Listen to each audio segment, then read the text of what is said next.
मित्रांनो, तरुणपणात पाऊल ठेवताना काही क्षण असे असतात जे आयुष्यभर मनात कोरले जातात. अशाच काही आठवणी आज मी तुमच्यासोबत शेअर करतोय.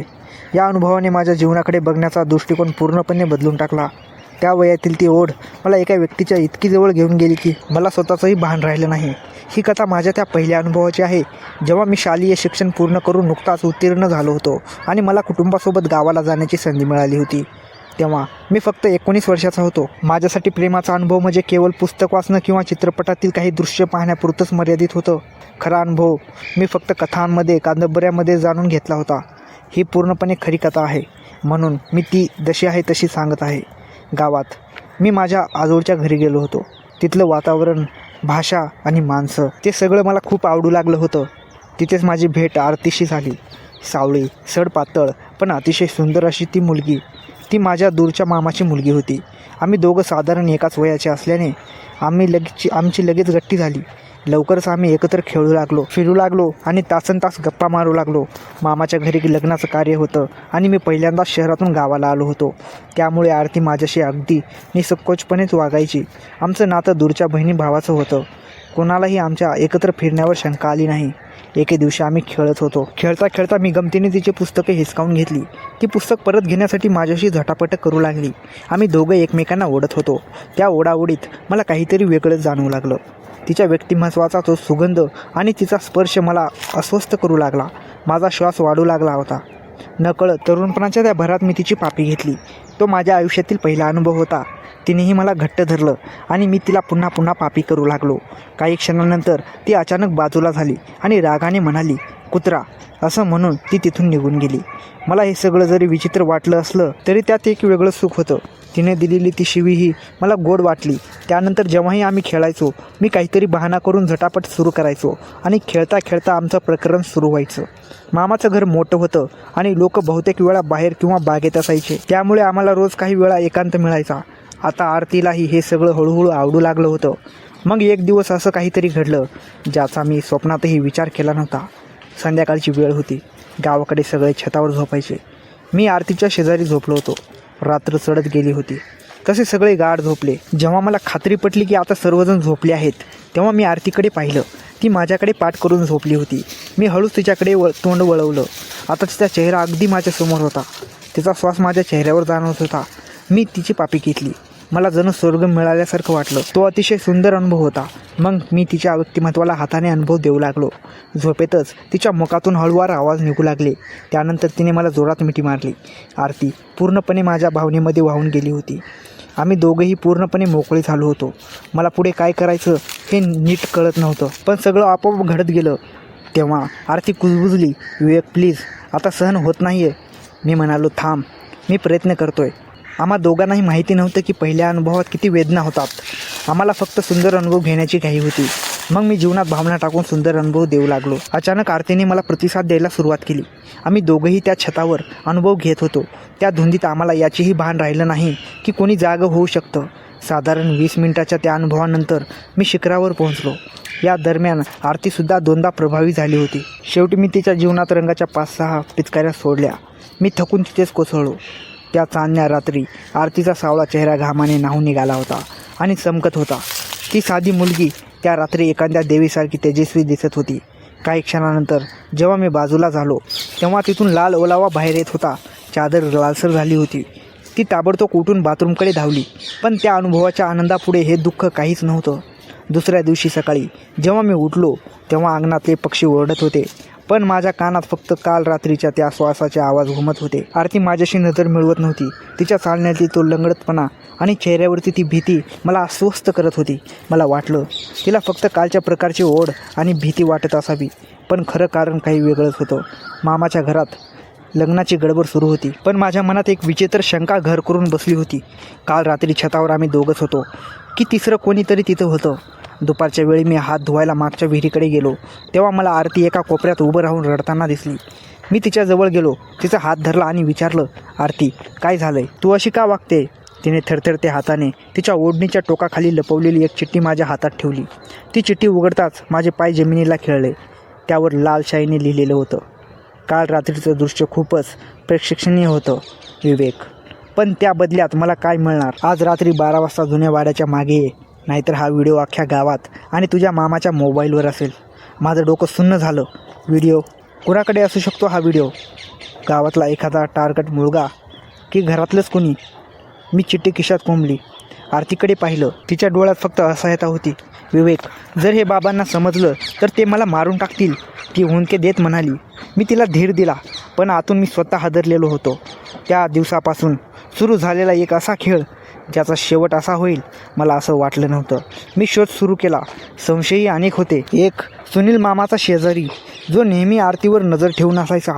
2, दिगंबर मामा ज्यांच्या डोळ्यात एक विचित्र चमक असायची आणि जे सतत छतावर येण्याचा बहाणा शोधायचे. 3, अनोळखी सावली जो रात्री वाड्याच्या आसपास फिरताना दिसत होती. रात्रीचे 12 वाजले. मी गुपचूप घराबाहेर पडलो. हातात एक टॉर्च आणि सुरक्षेसाठी एक छोटी काठी घेतली होती. जुन्या वाडाचा परिसर भयान होता. वडाच्या झाडाच्या सावल्या भूतासारख्या वाटत होत्या. तिथे एक आकृती उभी होती. कोण आहे तिथे? मी ओरडलो. ती आकृती सावकाशपणे माझ्या दिशेने वळली. ती व्यक्ती दुसरी कोणी नसून सुनील होता. त्याच्या हातात मोबाईल होता. तो कृत्रिमपणे हसून म्हणाला, काय विवेक शेठ, शहरातले लोक गावाकडे येऊन असे मोठे प्रक्रम करतात हे माहिती नव्हतं. त्याने मला तो व्हिडिओ दाखवला. अंधारातलं ते दृश्य स्पष्ट नव्हतं, पण आम्हा दोघांचे चेहरे ओळखता येत होते. माझी अवस्था बिकट झाली होती. काय हवंय तुला? मी विचारलं. मला पैसे नको रे, सुनीलने जवळ येत म्हटलं. मला आरती हवी. उद्या रात्री तिला याच ठिकाणी घेऊन ये. जर ती आली तर हा मी व्हिडिओ डिलीट करेन, नाहीतर त्या रात्री मी झोपू शकलो नाही. माझ्या मनात विचारांचं चक्र सुरू झालं. जर मी आरतीला त्याच्याकडे पाठवलं तर मी स्वतःला कधीच माफ करू शकणार नाही, आणि जर नाही पाठवलं तर आमचं आयुष्य उद्ध्वस्त होईल. पण इथेच कथेला एक नवीन वळण मिळालं. मला अचानक जाणवलं की सुनीलच्या बोलण्यात काहीतरी वसंगत होतं. त्या व्हिडिओमध्ये जो कोपरा उल्लेख केलेला होता त्या ठिकाणून व्हिडिओ काढणं शक्य होतं, कारण तिथे एक मोठी भिंत होती. म्हणजेच व्हिडिओ सुनीलने काढला नव्हता. तो फक्त एक मोहरा होता. खरा खेळ खेळणारा कोणीतरी तिसराच होता, जो पडद्यामागून माझ्या मानसिकतेशी खेळत होता. मी दुसऱ्या दिवशी सकाळी गुपचूप त्या छतावर गेलो जिथे काल आम्ही होतो. मी बारकाईने पाहणी केली. तिथे मला एक लहान हिडन कॅमेरा एका जुन्या लाकडी पेटीत लपविलेला आढळला. हा कॅमेरा अत्याधुनिक होता. गावातल्या साध्या सुनीलकडे असा कॅमेरा असणं शक्यच नव्हतं. माझा संशय आता घराच्या आतल्या व्यक्तींवर गेला. मी आरतीला विश्वासात घेतलं. आरती, आपल्याला घाबरायचं नाही तर लढायचं आहे. हा व्हिडिओ सुनीलकडे नाही, तो फक्त कोणाच्या तरी सांगण्यावरून आपल्याला आरे आणतोय. आम्ही एक प्लॅन आखला. तिसऱ्या दिवशी रात्री मी सुनीलला भेटायला पुन्हा गेलो, पण यावेळी मी एकटा नव्हतो. मी माझ्या मोबाईलचं रेकॉर्डिंग सुरू ठेवलं होतं. सुनीलला मी गाठलं आणि त्याला खोट्या पैशाची बॅग दिली. तो पैशाच्या लोभाने बॅग उघडायला लागला. तितक्यात मागून एक आवाज आला, थांब सुनील, त्याच्याकडून पैसे घेऊ नकोस, त्याला आधी तो व्हिडिओ पाठवायला लाव. तो आवाज ओळखीचा होता. तो आवाज होता दिगंबर मामाच्या मुलाचा, अविनाशचा.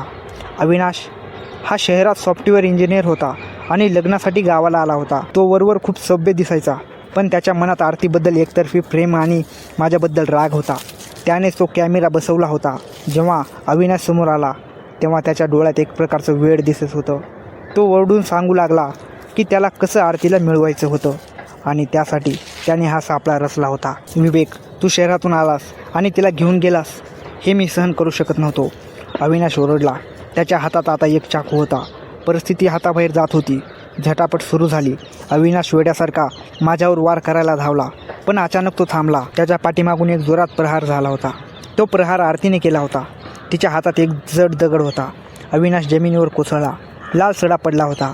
रात्रीच्या त्या शांततेत फक्त आमचे दोघांचे चालणारे 2 श्वास ऐकू येत होते. आम्ही घाबरलो होतो. पोलीस केस झाली असती तर आमचं नाव खराब झालं असतं, पण अविनाश जिवंत होता. आम्ही त्याला तिथेच सोडून घरी परत आलो. दुसऱ्या दिवशी बातमी पसरली की अविनाश रात्री वाड्यावरून पडून जखमी झाला आहे. त्याला काहीच आठवत नव्हतं. टेम्पररी मेमरी लॉस झाली आहे. किमान त्याने असं नाटक तरी केलं होतं की त्याला खरंच काही आठवत नव्हतं.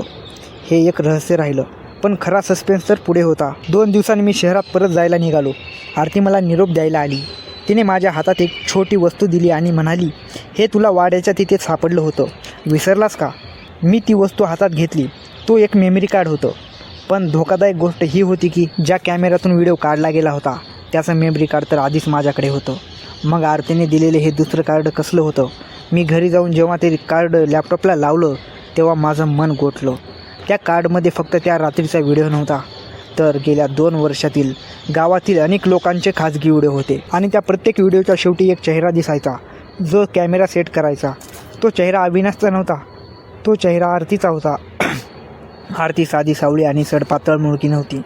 ती एक सायकोपॅथ होती जी गावातल्या लोकांचे असे व्हिडिओ बनवून गुप्तपणे त्यांच्याकडून काही मागण्या पूर्ण करायची. अविनाशला तर तिने फक्त वापरलं होतं जेणेकरून माझ्यावर संशय येईल आणि ती स्वतः वाचेल. माझा तो पहिला अनुभव हा योगायोग नव्हता, तर तो तिचा पूर्वनियोजित प्लॅन होता. तिने मुद्दामून मला त्या जाळ्यात ओढलं होतं. आजही जेव्हा मी तो व्हिडिओ पाहतो तेव्हा मला तिचे ते तेजस्वी डोळे आठवतात. पण आता त्या डोळ्यात मला प्रेम नाही तर एक शिकाऱ्याची चमक दिसते. मित्रांनो, आजची ही कथा इथेच थांबते, पण पुढे जे घडणार आहे ते खूपच धक्कादायक आणि मनाला विचार करायला लावणार आहे. आता तुम्हाला एक प्रश्न विचारायचा आहे, तुम्हाला या कथेचा पुढचा भाग पाहायचा आहे का? जर खरोखर पुढे काय झालं ते जाणून घ्यायची उत्सुकता असेल तर कॉमेंटमध्ये नक्की लिहा, पुढचा भाग लवकर आणा. तुमच्या कमेंटवर पुढचा भाग येणार आहे. आणि हो, जर तुम्ही या चॅनेलवर नवीन असाल तर चॅनेलला सबस्क्राईब करा, व्हिडिओला लाईक करा आणि अशा जबरदस्त कथा पाहण्यासाठी आमच्यासोबत जोडलेले राहा. धन्यवाद मित्रांनो, पुन्हा भेटूया पुढच्या भागात.